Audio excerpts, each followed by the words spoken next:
आज आपण IISER entrance exam, IISER aptitude test 2026 ला विचारला गेलेला क्वेश्चन सॉल्व्ह करायचा ट्राय करतोय. Which one of the following molecules shows an increase in bond order after loss of an electron from the highest occupied molecular orbital. आता या question वरूनच तुम्हाला लगेच लक्षात आलं पाहिजे की हा मोलिक्युलर ऑर्बिटल थिअरी मधला क्वेश्चन आहे. आधी आपण हे सगळे जे काही मोलिक्युल्स दिलेले आहेत त्या मोलिक्युल्स प्रमाणे पहिलं आपण त्यांच्या एमो डायग्राम आधी तयार करून घेऊ.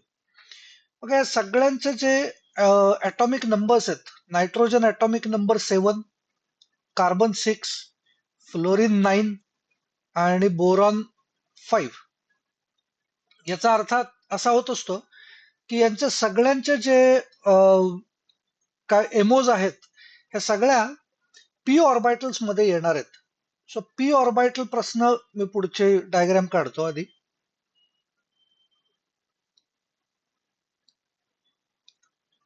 बघा 2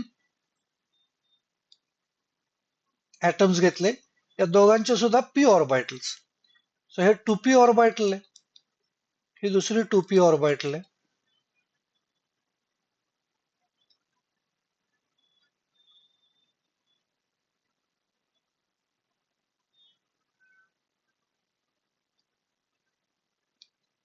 पाय, मग सिग्मा,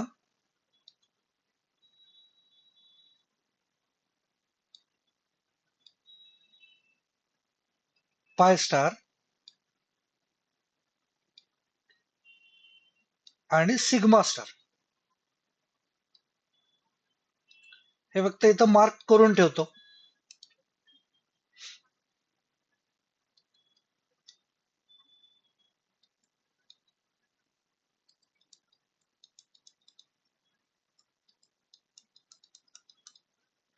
ओके, या ऑर्बिटल्स आहेत. आता हा ऑर्बिटलचा जो सिक्वेन्स आहे की पाय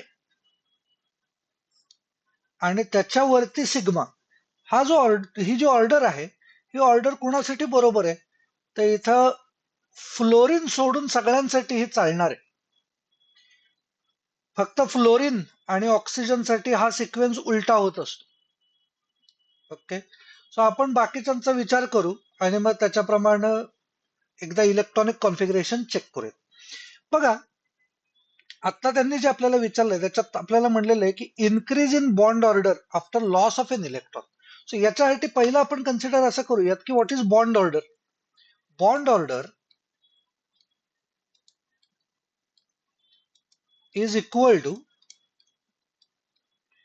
electrons from BMO, bonding molecular orbital, minus electrons from anti-bonding molecular orbital आणि divided by 2. सो आपल्याला electrons from bonding molecular orbitals करायचे. त्याच्यासाठी पहिलं आपण चेक करू की कुठल्या बॉन्डिंग आहेत आणि कुठल्या अँटी बॉन्डिंग आहेत. सो या ज्या ऑर्बिटल्स आहेत या बॉन्डिंग आहेत. इथे मी मेन्शन करतो बॉन्डिंग मोलिक्युलर ऑर्बिटल. आणि या ज्या वरच्या आहेत यांना आपण म्हणणार आहे अँटी बॉन्डिंग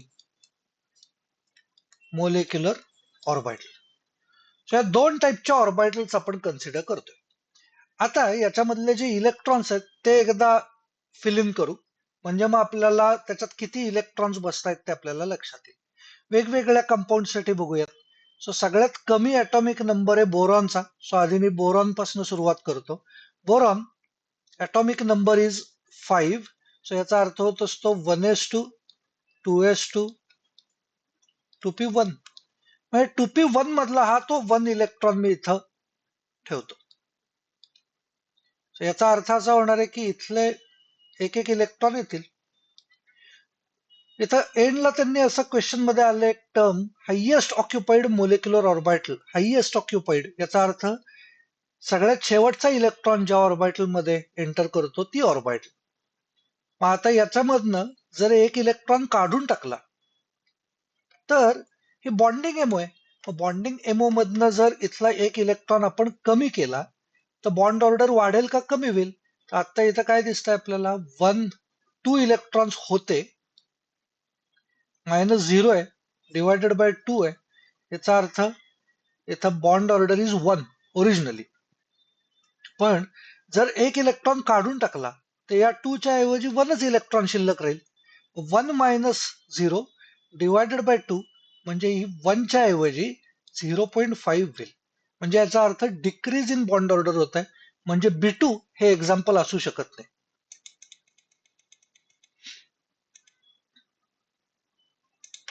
सो आता त्याच्या पुढचं कन्सिडर करू.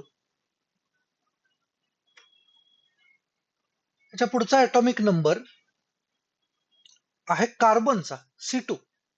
आता कार्बन याचा अर्थ होत असतो ॲटॉमिक नंबर 6 म्हणजे 1s2 2s2 2p2. म्हणजे याचा अर्थ होत असतो अजून 2 इलेक्ट्रॉन्स ऍड होतील. हे 2 इलेक्ट्रॉन्स इथं फक्त इन्व्हर्टेड स्पिन्सचे असतील. म्हणजे 4 इलेक्ट्रॉन्स आले बॉन्डिंग एमो मध्ये. म्हणजे इथं फक्त 4 minus 0 divided by 2 bond order is 2 असं आपल्याला मिळेल. जर यातनं एक इलेक्ट्रॉन कट केला, कमी केला, तर आपल्याला काय मिळेल हे इथं चेंज झालेलं इथं दाखवतो. एक इलेक्ट्रॉन कमी केला हायएस्ट ऑक्युपाईड मधनं, म्हणजे 3 मायनस 0 डिवायडेड बाय 2 म्हणजे 1.5 होईल. याचा अर्थ होतो तो बॉन्ड ऑर्डर डिक्रीज झालेली आहे. म्हणजे हे सुद्धा आन्सर असू शकत नाही.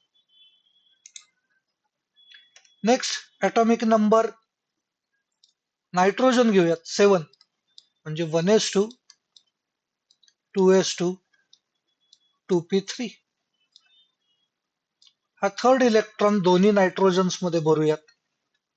म्हणजे आता हे जे 2 इलेक्ट्रॉन्स आहेत ते सिग्मा मध्ये येतील. तरी सुद्धा ती बॉन्डिंग मोलिक्युलर ऑर्बिटलच आहे. म्हणजे टोटल 6 इलेक्ट्रॉन्स आहेत बॉन्डिंग मोलिक्युलर ऑर्बिटल मध्ये. म्हणजे नायट्रोजनच्या केसमध्ये बॉन्ड ऑर्डर विल बिकम 3. यातनं एक इलेक्ट्रॉन कमी केला म्हणजे इथं 5 येईल. 5 मायनस 0 डिवायडेड बाय 2 म्हणजे आन्सर 2.5 आलं पाहिजे नायट्रोजनच्या केसमध्ये. परत एकदा 3चं 2.5 होत आहे, याचा अर्थ डिक्रीज झालं. म्हणजे नायट्रोजन पण ऑप्शन असू शकत नाही. आणि मग फ्लोरीन. फ्लोरीन हे आन्सर असेल असं दिसतंय. Atomic number is 9. हे फ्लोरीन ॲटॉमिक नंबर 9 आहे. म्हणजे 1s2 2s2 2p5. 2p5 करण्यासाठी आपल्याला इथं अजून 2 इलेक्ट्रॉन्स ऍड केले पाहिजेत. सेम पद्धतीनं दुसऱ्या फ्लोरीनच्या पण ऑर्बिटल्स मध्ये मी 2 इलेक्ट्रॉन्स ऍड केले.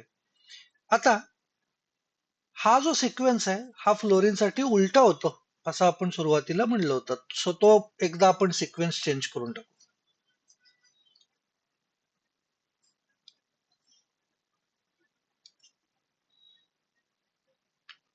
आधी सिग्मा येईल आणि मग वरती सिग्मा स्टार येईल. वरती पाय येईल, सॉरी. म्हणजे इथं 2 इलेक्ट्रॉन्स. टोटल इलेक्ट्रॉन्स आपल्याला किती भरायचे आहेत? हे 5 आणि हे 5 असे 10 इलेक्ट्रॉन्स भरायचे आहेत.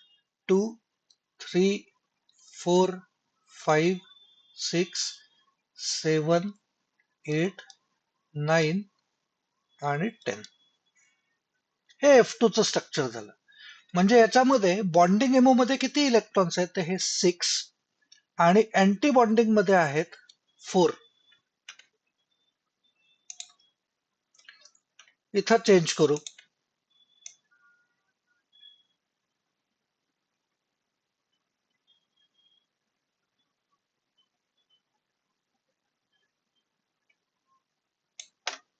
कॅल्क्युलेट करूयात. Electrons in bonding MO 6 minus anti bonding मध्ये 4 डिवायडेड बाय 2 म्हणजे बॉन्ड ऑर्डर 1 झाली. पण यातनं जर एक इलेक्ट्रॉन कमी करायचा झाला तर हा हायएस्ट ऑक्युपाईड मधनं कमी करायला सांगितलाय. हायएस्ट ऑक्युपाईड ऑर्बिटल कुठली आहे? ही anti bonding orbital highest occupied आहे. याचा अर्थ होत असतो इथं जे 4 इलेक्ट्रॉन्स आहेत त्याच्याऐवजी एक इलेक्ट्रॉन कमी केला की तो 4 च्या ऐवजी 3 होईल फक्त. म्हणजे 6 मायनस 3 डिवायडेड बाय 2. म्हणजे आन्सर याचा 1.5 येईल. म्हणजेच याच्यामध्ये इन्क्रीज इन बॉन्ड ऑर्डर झालेली आहे. म्हणजे ज्या वेळेला अँटी बॉन्डिंग मधनं इलेक्ट्रॉन रिमूव्ह केला जातो त्यावेळेला बॉन्ड ऑर्डर इन्क्रीज होऊ शकते, किंवा बॉन्डिंग एमओ मध्ये जर इलेक्ट्रॉन ऍड झाला तरी बॉन्ड ऑर्डर इन्क्रीज होऊ शकते. आत्ताच्या या केसमध्ये आपल्यासाठी आन्सर मिळालेलं आहे F2, fluorine is the correct answer. Next व्हिडिओमध्ये आपण अजून कुठला तरी वेगळा MCQ सॉल्व्ह करू.